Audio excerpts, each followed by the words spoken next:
On Saturday, September 25th, Nigeria's commercial capital, Lagos, will be joining other major cities around the world to host the annual Global Citizen Live concert. Artists expected to thrill concert-goers that day include Burna Boy, Tiwa Savage, Davido, Femi Kuti, and Made Kuti. The concert coordinators, the Nigerian Solidarity Support Fund, a brainchild of Global Citizen, and the Nigeria Sovereign Investment Authority aim to raise awareness and funds for the vaccination of 1 million Nigerians against the coronavirus over the next 12 months. The event is part of a once-in-a-generation 24-hour global activation that will see artists perform across 6 continents to help rally citizens in demanding that government, major corporations, and philanthropists work together to defeat poverty and defend the planet by focusing on the most urgent interrelated threats. These include vaccine equity, climate change, and famine that impact those in extreme poverty the hardest. Now joining us from London and New York are the duo of Aigboje Aig-Imoukhuede, Vice Chairman of the Nigeria Solidarity Support Fund, and Michael Sheldrick, Co-founder and Chief Policy Impact and Government Relations Officer at Global Citizen. Both of them will be briefing us on the simultaneous concerts scheduled to take place in Lagos and other major cities around the world, and how the Global Citizen campaign can help to improve lives globally. Good morning, gentlemen, and thank you for joining us. Thank you. Thanks for having us. Well, before we go into the details, thank you very much for joining us, gentlemen. If you could just take turns to tell us about Global Citizen, and that will be you, Michael, telling us what Global Citizen is all about. And I can tell us about the Nigerian Solidarity Support Fund and, what we should expect. I'll start with you, Michael. Well, thank you. Global Citizen is a movement of millions of activists around the world, and we really believe in the power of citizens to call on our governments to deliver on the promises that all nations signed up to 6 years ago, and that was the UN Sustainable Development Goals, which for the first time, 193 world governments said it's possible to eradicate extreme poverty, and they put a deadline on it and said that we can end extreme poverty by the year 2030. And so since then, we've been campaigning, petitioning world leaders, businesses to step up and fulfill their promises around the world. Yes, Aig, the Nigerian Solidarity Support Fund, and what the program is in Nigeria. Thank you, Ruben, and Abiola, for having us on your show. Now, let's start with why we partnered with the Global Citizens to set up the NSSF, the Nigerian Solidarity Support Fund. 89 million Nigerians live in extreme poverty, which is more than 40% of our population, and a lot of them being young Nigerians. And we feel that Nigeria needs a movement of citizens participating in development. We can't leave this to government alone, and we can't leave it to the usual suspects of development institutions and philanthropists who this is concerned.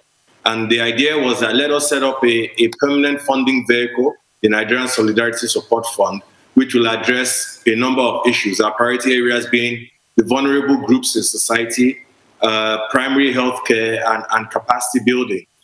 Interestingly, just as we were preparing for Global Goal was talking about, which was to take place in September last year, we were actually in Davos, Mick and I, doing our road shows to mobilize interest and to advocate for funding for poverty. COVID happened, and we decided to go into the front lines where it matters most, by raising money for Nigeria as far as these priority areas are concerned. Right, so I'm sure you both describe yourselves as global citizens. So can you tell us what that means to you and how you would describe the state of the world today? I'll start with you, Michael.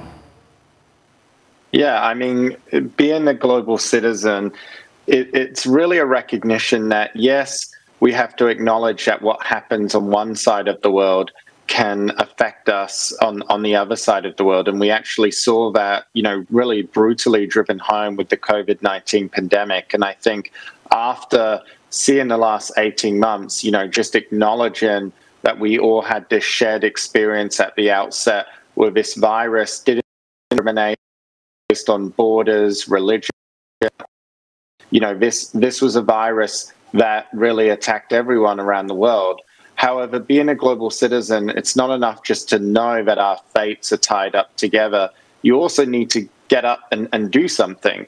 And to me, global citizen is fundamentally about action. We always say here at Global Citizen that action is our currency.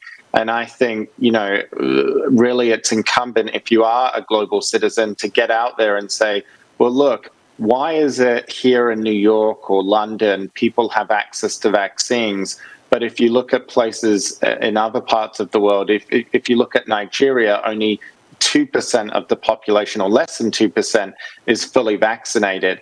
And it's a recognition that no one is safe until we are all safe, and that we have a responsibility and an obligation, if we're lucky enough to get a vaccine, or we're lucky enough to win the lottery of birth and happen to be in a wealthy country that can afford the vaccines, you know, it's incumbent on us to ensure that everyone has access to a vaccine. And we may not all be wealthy, we may not be all in positions of power, but we all have a voice, and we can use it by calling on the pharmaceutical industry, governments to respond to this crisis. Thank you. Mr. Aig-Imoukhuede, what's your perspective? Well, I think Michael has set up the global case and brought it home to Africa. But let me add a few more points to what he said. So, you know, it's been 18 months or thereabouts that we've been struggling with this pandemic. There are two things that pandemics are not good neighbors with. One is poverty, and the other is time. And in Davos, before we realized that indeed, you know, COVID-19 was a pandemic, you know, I was preaching this message, which I've preached for a long time now, which is, unfortunately for Africa, long has dealt with a pandemic. Take malaria, take HIV/AIDS, for example. You know, Africa still continues to the, you know, of these things. People still die in their hundreds of thousands from these diseases in Africa today, where, you know, in some countries in the world, there are 0 deaths, you know, after the pandemic has been put to bed. The other thing, of course, is the fact that whilst in Africa, our experience has been relatively better than the rest of the world. 203,000 Africans thus far dead, compared to a total of 4.6 in the world. Now, 203,000 deaths is too much. In Nigeria, 2,500 plus, still too much. But I mean, we thank God that on the medical and health side, as far as mortality is concerned, you know, Nigeria has not been as badly hit as other countries. Indeed, actually, if you look at the statistics, 70% of Africa's challenge by Tunisia, Egypt, and Morocco. But you see, beyond, you know, the health and, you know, medical effects of COVID, you know, you've had more devastating consequences in the areas of economics and in the area of social cohesion. Across the world, you know, there are some elections that have, you know, been determined simply based on the COVID situation. We've had social unrest in Africa, riots, and even in Nigeria, we've had our own fair share. We understand now that the main game in town to deal with this problem is vaccinating your people. Standpoint, you know, we are looking at vaccinating populations at 70% or greater, and the world is making great progress. Again, we are seeing this pattern of the world finding a solution and Africa lagging behind. Mick said that we, at March or April, Nigeria had covered 1% of its population. From my understanding, we now have vaccines that will take us to about 4% by the end of this year. But that's very, very far from the 70%. So at this point in time, we need to mobilize. We really need to mobilize Nigerians and the rest of the world to get our people. That's where we stand now. Right. I'll come to you again this morning. You know, how does Global Citizen hope to achieve all of these goals? Because you have a lot set ahead of you. And afterwards, Mike could pick up from that.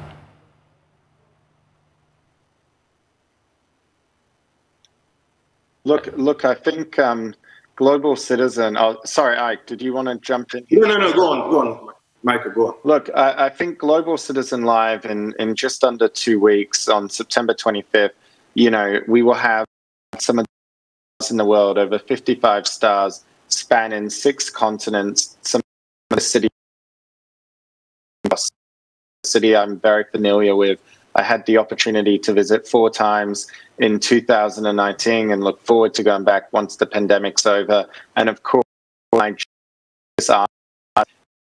from Femi and Mandy Cudi to Tiwa Savage, all the way through to Davido and Burna Boy. And this passed around. What is it about?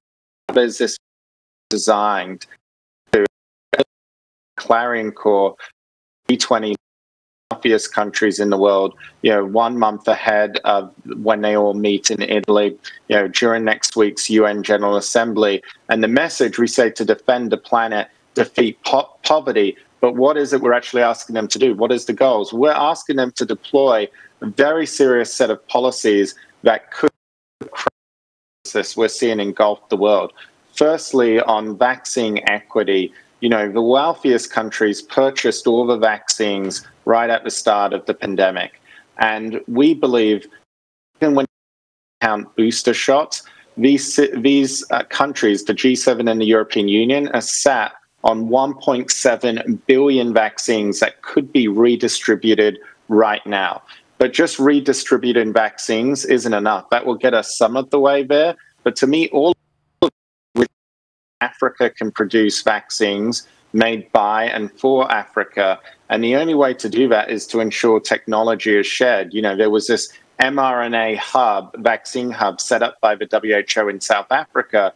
All these companies like pharma need to do is share their technology so that vaccines can be produced locally across the continent to meet needs in the medium to long term. And of course, secondly, because we're dealing right now with one crisis, and that is vaccination, but we also have the crisis of climate change. And I remember from my own visits to Lagos about the concerns over rising sea levels. And the reality is the wealthiest countries in the world have not kept their promise, and that was to provide $100 billion annually to developing countries so that they can confront head-on the challenges of climate change. So we will be demanding that they deliver on that promise to provide that $100 billion a year, which of course includes support for Nigeria. And finally, there is a huge hunger crisis. It's called the shadow pandemic. But we've got 41 million people on the brink of starvation, including in the northeast of Nigeria. And this would cost $6 billion to provide all of these people with a meal through to the end of next year. And yet $6 billion, it was Minister Jeffrey, he said, at a time when we've got billionaires blasting off to space, Global Citizen brings us back down to earth and reminds us to be our brothers and our sisters' keepers. And he said, space can wait. And so we're asking the world's wealthiest, we're asking the governments, we're asking all of these people to really take a long, hard look at their priorities and do what needs to be done to ensure everyone gets through this pandemic and that we can, exactly right, defend the planet and defeat poverty. All right, Ike? So, I need to speak about COVID-19 and economics. Now, I stopped tracking, but by 2020 June, our funding commitment globally for medical or health reasons, economic reasons, like to deal with poverty situations, to kickstart economies and so on, was $21 trillion. Okay, and of that funding, about less than 8% of a percent actually comes from the private. It's largely from government and multilaterals. That works out at about $2,300 per capita. Now, if about okay, the total commitment, fiscal policy, macro financial, private sector commitment, again, envelope. So speaking finance up to $5 billion. Okay, that works out at something between $5 and $30 thereabouts, per person. Now, when we talk about back then, okay, and the rest of the world wants to bounce back after COVID-19, and hopefully, that will be 2023 or thereabouts. When you're spending $2,300 per person in the world, you understand the statement. But in $25 or $30, you will see that we will not bounce back. We will crawl after the pandemic, or crawl with the pandemic, and continue to suffer the burden. So there is enough money out there, to address Nigeria and Africa's challenges. Most of it, obviously, outside Nigeria. A lot of it also could still be raised because some of these and very wealthy people are Nigerians, can be mobilized, towards, addressing these issues. I don't want Nigeria to crawl out of this pandemic. We've got to find a way to walk out of this pandemic. Thank you. Well, I'll still come back to you. So is there any special program for Lagos, or, that will happen in Lagos because of the names associated with this particular effort, the top musicians with their star power? Hello? Hello? A lot of the time at our festivals and our convening, we have our headliners. Sometimes we also like to surprise people. Michael thought about our headliners, and by any stretch, Davido, Burna Boy, Tiwa Savage, the Kutis, these are, in one case, I think, artists. That's as big as it gets. We'll see. But I think that the lineup for Nigeria is very strong. It's as strong as it's ever been. Yeah, and I would just say, look, from my point of view, Lagos really is one of the cultural capitals of the world. Music, it's one of the economic centers, across Africa. It makes sense that it's up there with New York and London.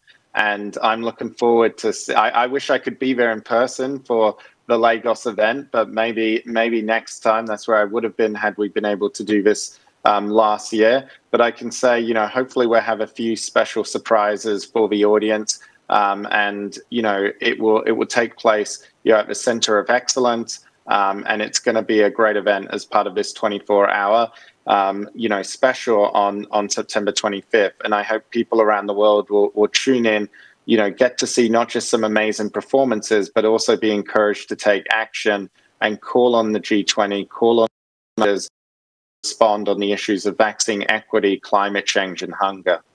Yes, that global pressure group is interesting to me. Is the Lagos event going to be one of the live events, or will it be pre-recorded? Audience selection, let's talk about that, because I'm aware that in other cities, it's those who have downloaded the Global Citizen app and have garnered rewards. Let's talk about that reward system for political engagement and how we can get involved here in Nigeria. Yes, well, anyone can... Oh, sorry. You go. You go. Yeah. Let me start by saying that I'm in Lagos. I'm not in London, Abiola. So, and I'm getting ready for a great event.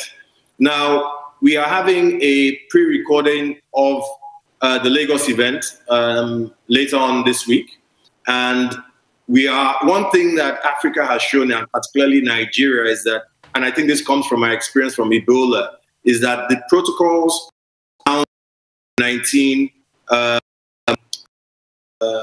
safety have been well handled as far as coming in and out of airports, as far as large events are concerned, and so on. I don't think we've had too much around super spreader challenge versus others. We're going to follow those best practices at every event across the world.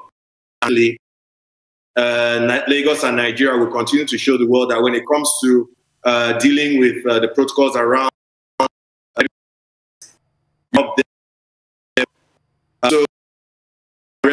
that everybody at that invested many of them would have moved.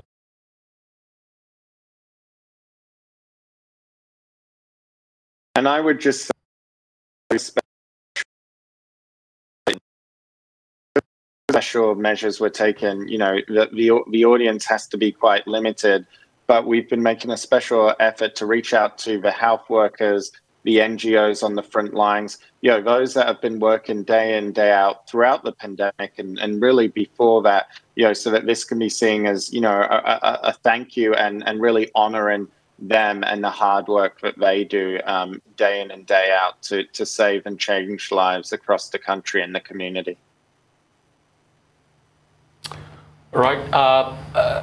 Amidst all of this, I mean, what will be that message to that influencer or that change agent in government somewhere from Sarajevo to Lagos now, you know, that can make decisions as regards, you know, the global change we want, you know, the effect of COVID-19 pandemic and anything? You have a chance to speak to that leader. Ike, you go first, and afterwards I come to you, Mike. Ike, you first. What would you say to that leader, that person that has everything in his hands with that decision that can change things? What would you say to him now?